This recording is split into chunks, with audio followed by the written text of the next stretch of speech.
Law 40 despise the free lunch. Law 40 यह सिखाता है कि जो चीजें मुफ्त में मिलती हैं वे अक्सर सबसे महंगी साबित होती हैं। शक्ति के खेल में कुछ भी वास्तव में मुफ्त नहीं होता।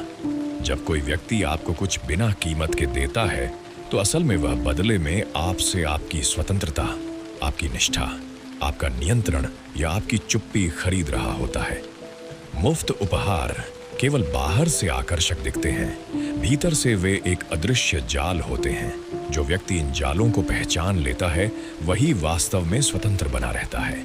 इतिहास में शक्तिशाली शासकों और राज्यों ने हमेशा इस सिद्धांत को समझा है कि यदि किसी को नियंत्रण में लेना है तो पहले उसे उपहार दो, सुविधाएं दो, रियायतें दो और फिर धीरे धीरे उसकी निर्भरता बढ़ा दो।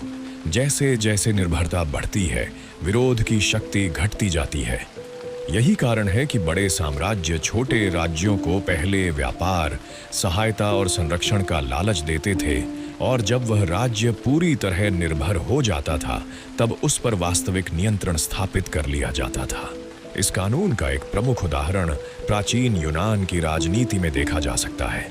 कई बार एथेंस जैसे शक्तिशाली नगर राज्य दूसरे नगरों को सुरक्षा के नाम पर धन, जहाज और सैनिक देने लगते थे।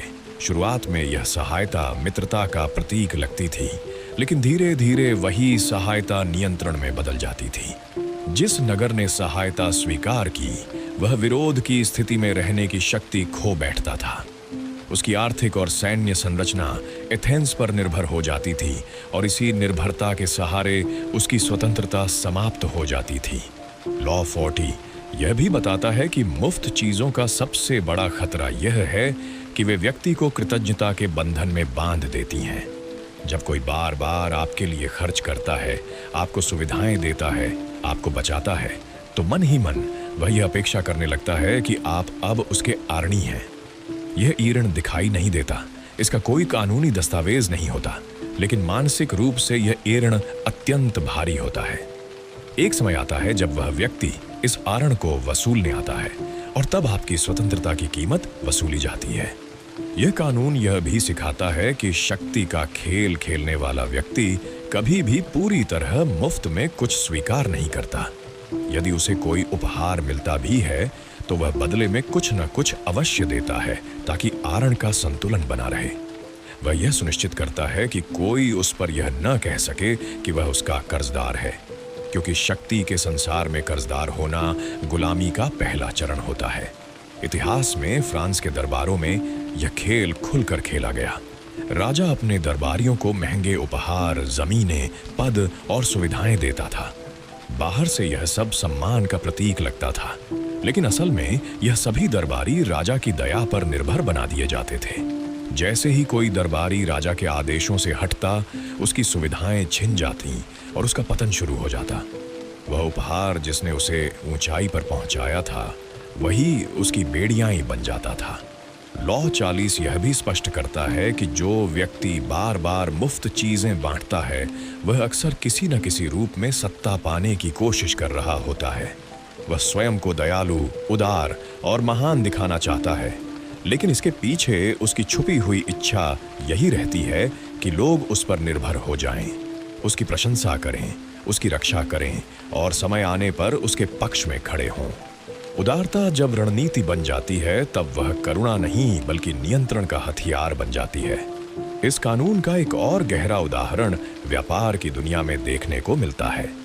कई बड़े व्यापारी छोटे व्यवसायों को शुरू में मुफ्त सेवाएं, सॉफ्टवेयर, मशीनें या ऋण देते हैं।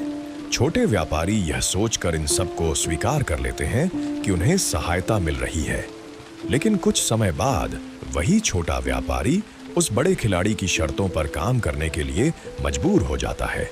वह अपने निर्णय स्वयं नहीं ले पाता क्योंकि उसका कारोबार अब उसी सहायता पर टिका होता है। सहायता धीरे धीरे नियंत्रण में बदल जाती है। लॉ 40 यह भी बताता है कि जो व्यक्ति लगातार मुफ्त में दूसरों की मदद करता है वह अंत में खुद भी समस्या बन जाता है, क्योंकि लोगों को धीरे धीरे आदत पड़ जाती है कि उन्हें बिना मेहनत के सब कुछ मिल जाए। जब एक दिन वह मदद बंद होती है तब वही लोग उस व्यक्ति के खिलाफ खड़े हो जाते हैं। वे उसे स्वार्थी, धोखेबाज और कृतघ्न कहने लगते हैं। इस प्रकार मुफ्त देने वाला व्यक्ति न केवल दूसरे को कमजोर बनाता है, बल्कि स्वयं को भी जोखिम में डालता है।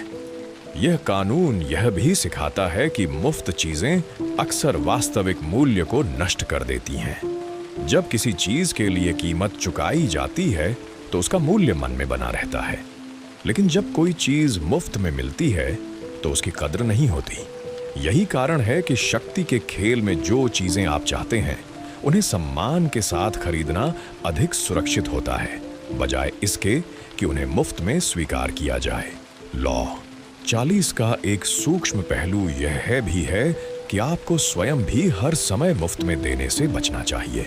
यदि आप हमेशा दूसरों के लिए खर्च करेंगे, हमेशा मदद करेंगे, हमेशा अपने संसाधन बांटते रहेंगे, तो लोग आपकी उदारता को आपकी कमजोरी समझने लगेंगे। वे यह मानने लगेंगे कि आपसे और भी लिया जा सकता है। धीरे धीरे वे आपकी सीमाओं का सम्मान करना बंद कर देते हैं और आपको केवल एक संसाधन की तरह देखने लगते हैं। इस कानून का मनोवैज्ञानिक पक्ष यह है कि मनुष्य मुफ्त में मिलने वाली चीजों के प्रति स्वाभाविक आकर्षण महसूस करता है। यह आकर्षण उसे तर्क से अंधा कर देता है। वह यह नहीं सोचता कि इसके पीछे दूसरा क्या चाहता है। वह केवल यह देखता है कि उसे अभी फायदा मिल रहा है। यही जल्दबाजी उसे बाद में भारी कीमत चुकाने पर मजबूर कर देती है। लॉ 40 शक्ति के विद्यार्थी को यह सिखाता है कि सच्ची स्वतंत्रता उसी की होती है जो अपनी कीमत स्वयं चुकाता है। जो व्यक्ति अपने साधनों से चलता है वह किसी का ऋणी नहीं होता, और जो किसी का ऋणी नहीं होता वही वास्तव में निर्भय होता है। निर्भय व्यक्ति को न धमकी से झुकाया जा सकता है, न उपकार से बांधा जा सकता है। लॉ 40 यह भी दर्शाता है कि शक्ति का खेल खेलने वाला व्यक्ति हमेशा लेन देन के संतुलन को अपने पक्ष में रखता है। वह कभी भी पूरी तरह घाटे में नहीं जाता और न ही स्वयं को किसी के एहसान के नीचे दबने देता है। वह भले ही सामने वाले को यह महसूस करा दे कि उसे मुफ्त में कुछ मिला है, लेकिन वह भीतर ही भीतर उसकी कीमत कहीं न कहीं वसूल कर चुका होता है।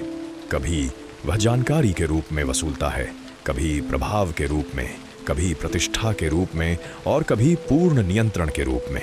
इस कानून का एक महत्वपूर्ण उदाहरण चर्च और राजसत्ता के संबंधों में भी दिखाई देता है। मध्यकालीन यूरोप में चर्च गरीबों और राजाओं दोनों को दान, छूट और आध्यात्मिक सहायता मुफ्त में देता था, लेकिन इस दान के बदले उसने लोगों के मन और राजाओं की सत्ता पर गहरा प्रभाव स्थापित कर लिया। जो राजा चर्च के विरुद्ध जाता उसे जनता के सामने पापी घोषित कर दिया जाता। इस प्रकार जो सहायता बाहर से ईश्वर की सेवा लगती थी वह भीतर से सत्ता का एक सशक्त साधन बन चुकी थी। लॉ 40 यह भी स्पष्ट करता है कि जो व्यक्ति मुफ्त सहायता का आदी हो जाता है वह धीरे धीरे संघर्ष करने की क्षमता खो देता है। उसकी निर्णय लेने की शक्ति कमजोर हो जाती है। वह स्वतंत्र रूप से सोचने के बजाय यह देखने लगता है कि अगली मदद कहां से आएगी। इस निर्भरता के कारण उसका आत्मसम्मान भी धीरे धीरे समाप्त होने लगता है। वह भीतर से यह मान बैठता है कि वह स्वयं अपने जीवन को संभालने में सक्षम नहीं है। यह कानून यह भी सिखाता है कि शक्ति के संसार में खुद को गरीब दिखाना कभी कभी रणनीति हो सकती है, लेकिन हमेशा मुफ्तखोर दिखाई देना घातक होता है। जब आप हर बार बिना मूल्य चुकाए लाभ उठाते हैं तो आपकी छवि एक ऐसे व्यक्ति की बन जाती है जिसे खरीदा जा सकता है, और जब कोई व्यक्ति खरीदा जा सकता है तो वह कभी स्वतंत्र नहीं रह पाता। लॉ 40 का एक गहरा मनोवैज्ञानिक पक्ष यह है कि मुफ्त देने वाला व्यक्ति अक्सर सामने वाले के भीतर अपराध बोध भी पैदा करता है। वह यह जताता है कि उसने कितनी बड़ी कृपा कर दी है। यह अपराध बोध धीरे धीरे व्यक्ति को मानसिक रूप से कमजोर कर देता है और वह अपनी इच्छा के विरुद्ध भी दाता की इच्छाओं के अनुसार चलने लगता है। इस प्रकार बिना किसी दबाव के ही उसका नियंत्रण स्थापित हो जाता है। यह कानून यह भी बताता है कि वास्तविक शक्ति वह है जिसमें आप कीमत चुकाने की क्षमता रखते हो। जो व्यक्ति भुगतान कर सकता है वही सौदे की शर्तें तय कर सकता है। जो भुगतान नहीं कर सकता उसे शर्तें स्वीकार करनी पड़ती हैं। यही कारण है कि शक्तिशाली लोग हमेशा अपनी स्वतंत्र आर्थिक और सामाजिक स्थिति बनाए रखने का प्रयास करते हैं, ताकि वे किसी के दान पर निर्भर न रहें। लॉ 40 यह भी सिखाता है कि यदि आपको किसी पर प्रभाव स्थापित करना है, तो आप उसे सीधे बांधने के बजाय पहले उसे लाभ का स्वाद चखाएं। उसे यह महसूस करा दें कि उसने बिना संघर्ष के बहुत कुछ पा लिया है। जब उसकी आदत बन जाएगी, तब वही लाभ उसका सबसे बड़ा बंधन बन जाएगा। वह स्वयं उस स्रोत को छोड़ने से डरने लगेगा जिससे उसे बिना मेहनत का सुख मिल रहा था। इस कानून का एक और पहलू यह भी है कि मुफ्त चीजें अक्सर शक को जन्म देती हैं। जो व्यक्ति बहुत अधिक उदारता दिखाता है, उसके इरादों पर अंततः संदेह अवश्य होता है। समय के साथ लोग यह समझने लगते हैं कि इस उदारता के पीछे कोई न कोई स्वार्थ छिपा है। इस कारण मुफ्त देने वाला व्यक्ति अंत में विश्वास भी खो सकता है। लॉ 40 यह भी बताता है कि सम्मान वही होता है जो मूल्य देकर प्राप्त किया जाए। जो चीजें आसानी से मिल जाती हैं, उनका सम्मान कम होता है। यही कारण है कि शक्ति का खिलाड़ी कभी स्वयं को सस्ता नहीं बनाता। वह अपना मूल्य बनाए रखता है, चाहे परिस्थितियां कितनी भी कठिन क्यों ना हो। इस कानून के माध्यम से यह भी स्पष्ट होता है कि संसार में कुछ भी वास्तव में मुफ्त नहीं है। या तो आप अभी कीमत चुकाते हैं या भविष्य में कहीं अधिक बड़ी कीमत अदा करते हैं। जो व्यक्ति इस सत्य को समय रहते समझ लेता है, वह बहुत से अदृश्य जालों से बच जाता है। अंततः लॉ 40 यही सिखाता है कि शक्ति की दुनिया में मुफ्त भोजन सबसे महंगा भोजन होता है। जो इसे पहचान लेता है, वह अपने निर्णय स्वतंत्र रूप से लेता है। वह किसी के उपकार में नहीं दबता, किसी के जाल में नहीं फंसता और किसी की दया पर नहीं जीता।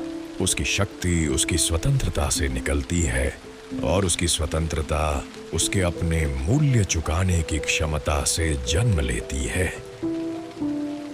अगर आपको इस वीडियो के माध्यम से ये पुस्तक को गहराई से समझने में मदद मिली हो, तो इसी तरह की और भी मनोवैज्ञानिक विश्लेषण, पुस्तक सारांश, मानव व्यवहार की गहराई, भावनाओं और मानसिक रणनीतियों से जुड़ी सामग्री हमारे चैनल पर नियमित रूप से मिलती रहेगी। माइंड टैक्टिक्स चैनल का उद्देश्य आपको वास्तविक जीवन में इस्तेमाल होने वाली शक्ति की रणनीतियाँ, व्यवहार की तकनीकें, मनोविज्ञान और व्यक्तित्व विकास से जुड़ी ऐसी बातें सिखाना है जिन्हें आप तुरंत अपनी जिंदगी में लागू कर सकते हैं। हम इस चैनल पर और कई अन्य विश्व प्रसिद्ध पुस्तकों के विस्तृत सारांश अपलोड करते हैं। साथ ही हम आपके व्यवहार, रिश्तों और निर्णय लेने की क्षमता को मजबूत बनाने वाली तकनीकों पर भी चर्चा करते हैं। अगर आप मानसिक शक्ति, लाइफ स्ट्रेटजी, सफलता के सिद्धांत और मनोविज्ञान की गहराई को समझना चाहते हैं, तो यह चैनल आपके लिए है। वीडियो पसंद आए तो लाइक करें, अपनी राय कमेंट में लिखें और चैनल को सब्सक्राइब करें ताकि आगे के एपिसोड आप मिस न करें।